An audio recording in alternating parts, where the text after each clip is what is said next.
माझ्यासारख्या सर्वसामान्य शेतकरी कुटुंबातल्या मध्यमवर्गीय कुटुंबातल्या एखाद्या तरुणाला हरवण्यासाठी माननीय पंतप्रधानांना जर येऊन सभा घ्यावी लागत असेल तर मला वाटतं माझ्या शिरूर लोकसभा मतदारसंघातल्या मायबाप जनतेचा हा गौरव आहे. परंतु त्याचवेळी माननीय पंतप्रधान आल्यानंतर कांदा निर्यातीवर जर बोलले असते तर बरं वाटलं असतं. माननीय पंतप्रधान प्रचारासाठी येऊ शकतात, परंतु 10 वर्षात छत्रपती शिवाजी महाराजांच्या जन्मस्थळी छत्रपती शिवाजी महाराजांना अभिवादन करायला यायला मात्र पंतप्रधानांना वेळ मिळत नाही.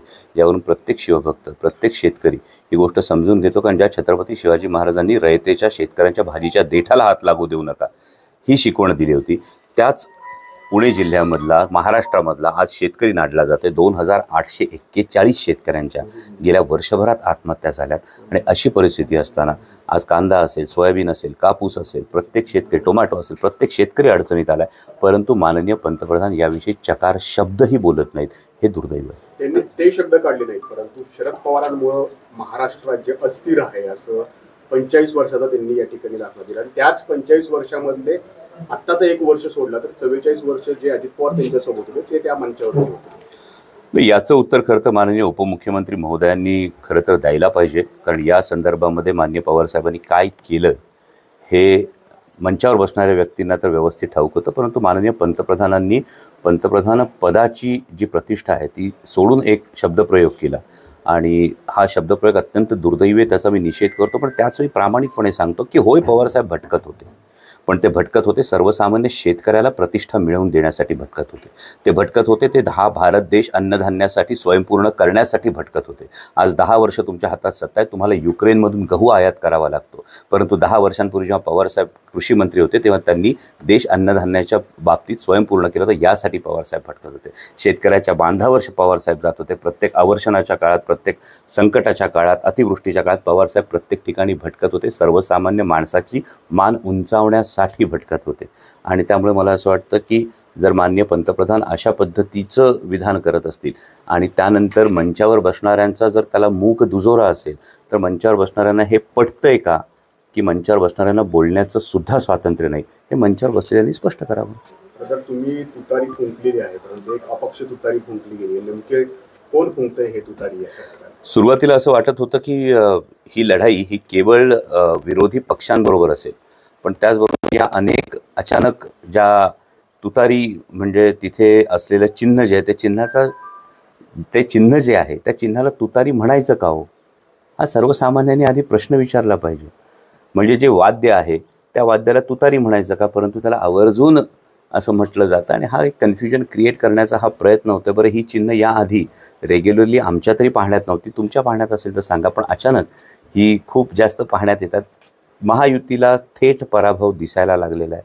आणि हा पराभव दिसायला लागला असल्यामुळे वेगवेगळ्या प्रकारचे रडीचे डाव खेळले जातात. अर्ज बाद करण्याचा रडीचा डाव असेल, निवडणूक आयोगाची अत्यंत कडक निगराणी ठेवण्याचा डाव असेल, या पद्धतीची चिन्ह देण्याचा किंवा ही चिन्हांना नावं वेगळी देण्याचा डाव असेल, हे सगळे रडीचे डाव आहेत. पण यातून स्पष्ट दिसतंय की महाराष्ट्रातल्या जनतेनं आदरणीय शरदचंद्रजी पवारसाहेब, माननीय पक्षप्रमुख उद्धवसाहेब ठाकरे यांच्या पाठीशी ठामपणे उभं राहण्याचा निर्णय घेतला आहे आणि महायुतीला पराभव स्पष्ट दिसतोय.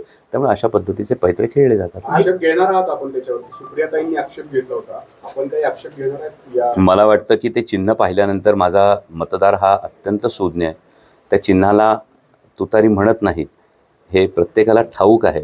कारण मला असं वाटतं की जर अशा पद्धतीनं त्या चिन्हाला तुतारी म्हणत असतील तर मग केशवसुतांची ती कविता एक तुतारी द्या मज आणूनी ती या तुतारीसाठी होती का? छत्रपती शिवाजी महाराज, छत्रपती संभाजी महाराज गडावर आल्यानंतर फुंकली जाणारी तुतारी ही कुठली तुतारी होती हे सर्वसामान्य जनतेला पुरेपूर ठाऊक आहे. त्यामुळे अशा गोष्टीवर फार विचार करण्याची मला आवश्यकता वाटत. पवार साहेबांची सभा होते, तुमच्या मतदारसंघातले प्रश्न कांदा, दूध, टोमॅटो, पाण्यासाठी संघर्ष, या सगळ्या गोष्टी येत आहेत. आज पवार साहेबांकडून काय अपेक्षित आहे? नक्कीच पवार साहेबच या सगळ्यासाठी लढत आहेत. जेव्हा कांद्यावर आत्ताचे जे समोरचे उमेदवार आहेत तेही आणि भारतीय जनता पक्षाचे नेते कांद्याच्या माळा गळ्यात घालून कांद्याची निर्यात बंद करा म्हणून आक्रोश करत होते, टाहो पडत होते, तेव्हा ठामपणे माझ्या शेतकरी बांधवाला 4 पैसे मिळण्याची हीच तर संधी आहे. तुमच्या रोजच्या खाण्यामध्ये नेमकं कांद्याचं प्रमाण किती असतं याचा विचार करा आणि मग विरोध करा असं सांगून शेतकऱ्याची पाठराखण करणारे आदरणीय पवार साहेबच होते. परंतु आत्ताचं भारतीय जनता पक्षाचे उपमुख्यमंत्र्यांनी खोटं ट्विट करावं, 99,000 टन कांद्याला निर्यातीला परवानगी दिली, हे दुर्दैव आहे. आणि अशा पद्धतीमध्ये खरं तर हे महायुतीच्या उमेदवारांनी, महायुतीच्या नेत्यांनी याची उत्तरं दिली पाहिजेत की आपण याविषयी काय केलं. 2 जुलैनंतर जो निर्णय घेतला महाराष्ट्रामध्ये सुद्धा, जे सत्तेत जाऊन बसले त्यांनी कांदा उत्पादक शेतकऱ्यासाठी नेमकं काय केलं हा आमचा प्रश्न आहे ना. त्यांनी दूध उत्पादक शेतकऱ्यासाठी नेमकं काय केलं हा आमचा प्रश्न आहे ना. जानेवारी 2023 दुधाचा भाव 37 ते 38 रुपये लिटर होता. आज शेतकऱ्याला 22 आणि 24 रुपयांनी दूध घालावं लागतं. 13 रुपयाचं लिटर मागचं नुकसान, हा तुमचा विकास आहे का, हा आमचा प्रश्न आहे. आणि यामध्ये आदरणीय पवारसाहेबांकडूनच हा दिलासा आहे. आज राष्ट्रवादी काँग्रेस पक्ष, शरदचंद्र पवार पक्षाचा जाहीरनामा सुद्धा आपण पाहिला असेल तर 2 फार महत्त्वाच्या गोष्टी शेतकऱ्यांच्या बाबतीत यामध्ये आहे की आयात निर्यात धोरणं याची निश्चिती होणं फार गरजेचं आहे. कारण टोमॅटोला भाव मिळाले, नेपाळहून टोमॅटो आयात केला आणि आमच्या टोमॅटो उत्पादक शेतकऱ्याची वाट लावली. कांद्याला भाव मिळत होते, कांद्याची निर्यात बंदी केली, कांदा उत्पादक शेतकऱ्याच्या ताटात माती घालवली. याच पद्धतीनं जी आयात निर्यात धोरणांमुळे जो फटका बसतो तिकडे संत्रा उत्पादक शेतकऱ्यांना पडला. कापसाला भाव मिळाले, ऑस्ट्रेलियावरून कापूस आयात केला. त्यामुळे ही आयात निर्यात धोरणं शेतकऱ्यांच्या हिताची करणं हे एक फार प्राधान्यानं हा जाहीरनाम्यामधलं आश्वासन आहे. आणि त्याचबरोबरीनं शेती अवजारं जी आहे याच्यावरचा GST माफ करणं, की याच्यावर GST न आकारणं ही फार महत्त्वाची गोष्ट आहे. आज खताच्या गोणीवर आम्ही 18% GST देतो. आज आम्ही शेती अवजारांवर 12% GST देतो. आणि एवढं घेतल्यानंतर आम्ही लाखभराचे खतं घालतो. 18,000 रुपये फक्त GST पोटी जर देत असू आणि त्याच्यातले 6,000 काढून तुम्ही तोंडावर फेकत असाल दिवसाचे 17 रुपये आणि म्हणत असाल की आम्ही शेतकऱ्याचा सन्मान करतो, तर याला सन्मान म्हणायचं का. आणि या सगळ्या बाबतीमध्ये एकच आशा संपूर्ण देशातल्या शेतकऱ्यांना आदरणीय पवारसाहेबांकडून आहे. कारण पवारसाहेब देशाचे कृषी मंत्री असताना अत्यंत योग्य पद्धतीने शेतकऱ्यांना 4 सुखाचे दिवस झाले. आमच्या पट्ट्यामध्ये, कांदा पट्ट्यामध्ये जेवढे शेतकऱ्यांची चांगली घरं झाली, बंगले झाले, या प्रत्येकाला विचारा, ते सांगतील आदरणीय पवारसाहेबांचं योगदान याच्यामध्ये. खरं तर आता कांद्याचा प्रश्न आहे, पण आता टोमॅटोचं उत्पादन वाढले, आवक वाढते.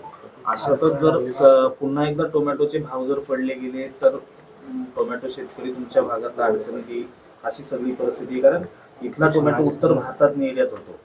दुर्दैवानं केंद्रातल्या सरकारला आत्ता याचं काहीच पडलेलं नाही. सर्वसामान्य शेतकऱ्याचे काय हाल होतात याच्याशी त्यांना काहीच पडलेलं नाही आहे, हे दुर्दैव आहे. आणि त्यामुळे ही आयात निर्यात धोरणं, या शेतमालाचा जो भाव आहे तो व्यवस्थित मिळणं हे गरजेचं आहे. माननीय पंतप्रधान सगळीकडे गॅरंटी देतात, परंतु याच पंतप्रधानांनी स्वामीनाथन आयोगाच्या शिफारसी लागू करण्याची जी गॅरंटी दिली होती त्या गॅरंटीचं काय झालं. शेतकऱ्यांच्या शेतमालाला हमीभाव मिळणार याच्या ही गॅरंटी कधी देणार, हाच आमचा प्रश्न आहे. गेल्या काही दिवसांमध्ये मोदींच्या सभा ह्या साखरपट्ट्यामध्ये मोठ्या प्रमाणामध्ये होताना पाहायला मिळतात. या साखरपट्ट्यामधील जे साखर कारखान्यांचे मालक किंवा चेअरमन आहेत त्यांच्यावरतीही खरं तर धाडी किंवा त्यांना नोटीस येण्याचं प्रमाण वाढलंय, असं पाहता येतं. मला वाटतं मी जेव्हा छत्रपती शिवाजी महाराजांचा इतिहास सांगत होतो त्यावेळी अफजलखानाची स्वारी जेव्हा झाली तेव्हा अफजलखानाची स्वारी होत असताना अनेक सरदारांना, वतनदारांना फरमानं सुटली होती.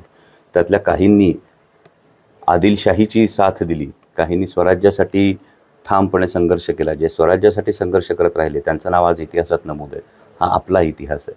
परंतु माननीय पंतप्रधानांच्या एवढ्या सभा वाढत असतील तर कदाचित माननीय पंतप्रधानांचा 1 मुख्यमंत्री आणि 2 उपमुख्यमंत्री यांच्या क्षमतेवर फारसा विश्वास राहिला नसेल, म्हणून कदाचित माननीय पंतप्रधानांना एवढं धावपळ करावी लागत असेल. दुसरी फार महत्त्वाची गोष्ट, गमतीचा भाग बाजूला राहू द्या, पण दुसरी फार महत्त्वाची गोष्ट ही आहे की संपूर्ण देशात पहिल्या टप्प्यातले जवळपास 35% जागांच्या ज्या निवडणुका झालेल्या आहेत, या 35% जागांमध्ये भारतीय जनता पक्ष आणि NDAला पूर्णपणे मतदारांनी नाकारल्याचं दिसून येतं.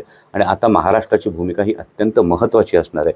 त्यामुळे कुठेतरी या 35-36 जागा ज्या इंडिया आघाडीला जाताना दिसतात तिथे जोर लावण्याचा माननीय पंतप्रधानांचा स्पष्ट प्रयत्न दिसतो. असं आता बोललं जाते, त्यांचं निश्चित झालंय असंही त्यांच्याकडनं सांगण्यात आले. काय एकंदरीत नाही, या पद्धतीनं कारवाई करून याला आम्ही जुलमाचा रामराम म्हणतो. मनाने जाणार आहे का असं कोणी?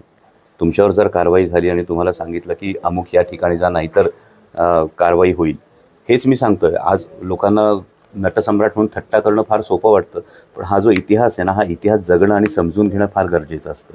कारण असंच फरमान येत होतं ना, घरादारावरून नांगर फिरेल, याच पद्धतीने तुमचं साम्राज्य उद्ध्वस्त होईल.